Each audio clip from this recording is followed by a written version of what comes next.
Greetings and welcome to another Subnautica mod showcase. So today we're going to go through the AutosortLockers by Randy Knapp.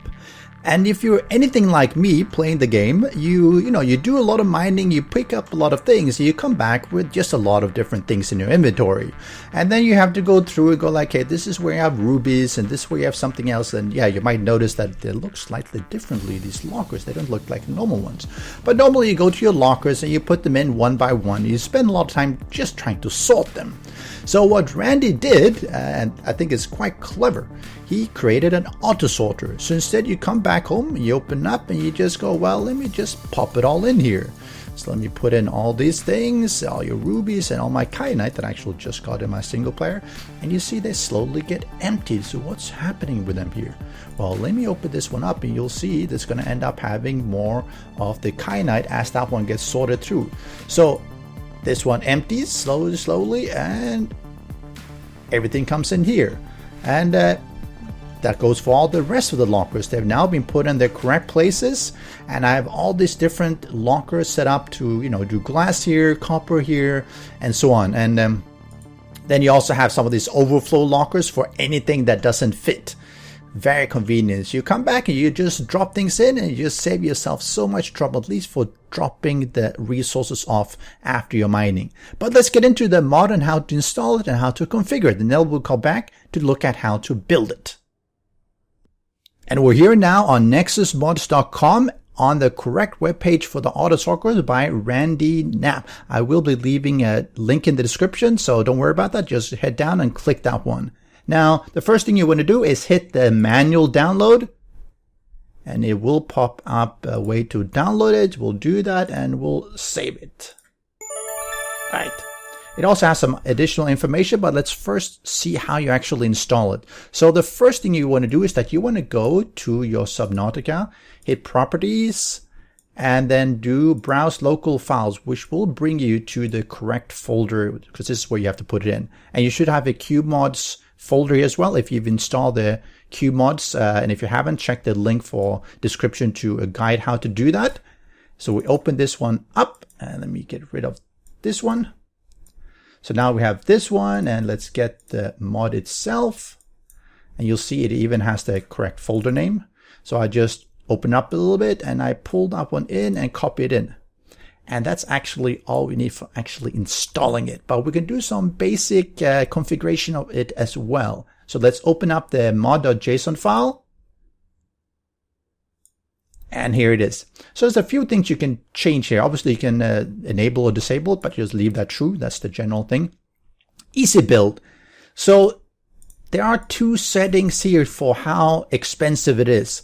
Normally the regular one, and this is if you have easy build as false, each of the receptacles, the standing and the wall place locker, like I've done here, will cost 2 titanium and 1 magnetite.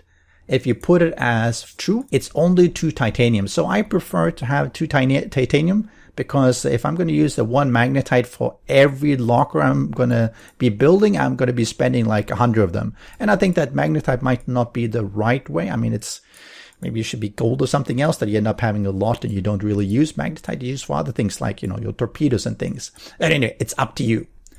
We'll also have a sorting interval that's in seconds. I leave it at 1. Show all items. I think it's got to do with how you configure it in the game, and we'll get to that. Then you have the sizing of the receptacles and everything. Now you can do whatever you want to. I'm going to do it 8 by 8 here for the standing, and I'm going to do 8 by 8 for the one on the wall as well. Again, that just gives it a little bit of extra space. I hate having to have multiples of each just to fit in my things. And of course, you can do it as much as you want, but it's probably some reasonable limit after which it looks really weird. So that's all. I'm going to save it, and let's have a look here. I mean, there are some other things you can do. I mean, you'll see the description, the configuration options that you have here. But let's get into the game, and I'll show you how to build and configure it. And we're now back in the game, and I'm actually in the inactive lava zone, as you might hear and see with my Cyclops up there. So let's see. First thing you want to do is that you want to bring up your habitat builder, and you want to go to the interior modules. The first thing you deploy or build is the autosorter. And I've now put on the easy build as true to make everything just cost 2 titanium. It's a little bit easier and it doesn't cost a magnetite. Again, it's really up to you. So this one is then 2 titanium.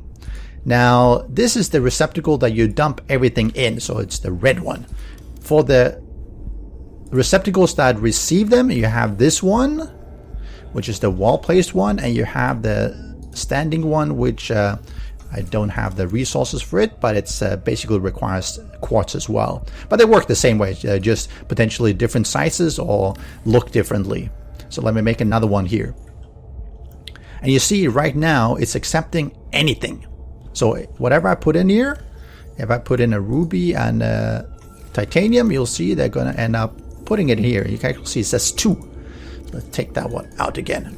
So you go into the configurations by hitting this cog, and you can choose categories for sorting, and there's a few pages here you can go back and forth, or you can go for the specific item. So let me do one for titanium and one for ruby here. Let's see if I can find them.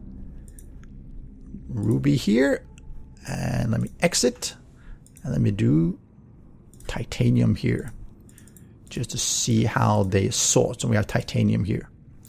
So now this one shows ruby, and of course you can have multiple. You can have ruby and lithium, etc., depending on how you want to do it.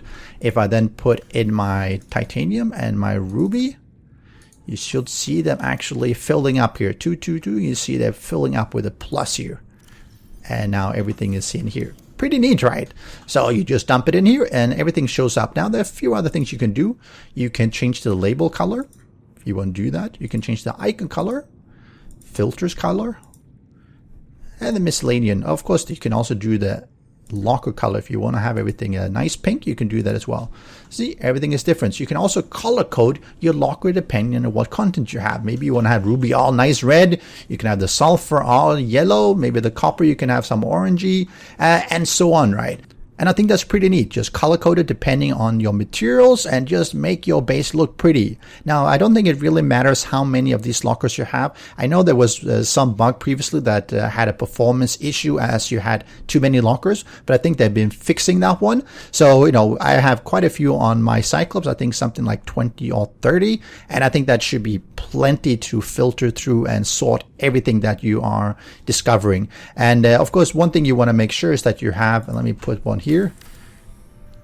Well, let me now finish building. So if I drop in, let's say a battery, you're going to notice it's not going to sort, and it's going to say one unsorted item because there's nothing to put it in.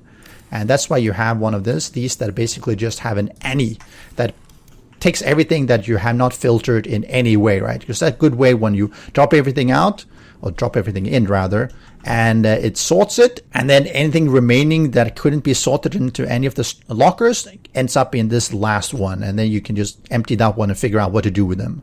So I hope you've enjoyed this quick tutorial. Don't forget to leave a like and subscribe, and I'll see you next time. Special thanks to the great patrons supporting the channel. If you would like to join the vetted community and support these videos, do follow the Patreon link below.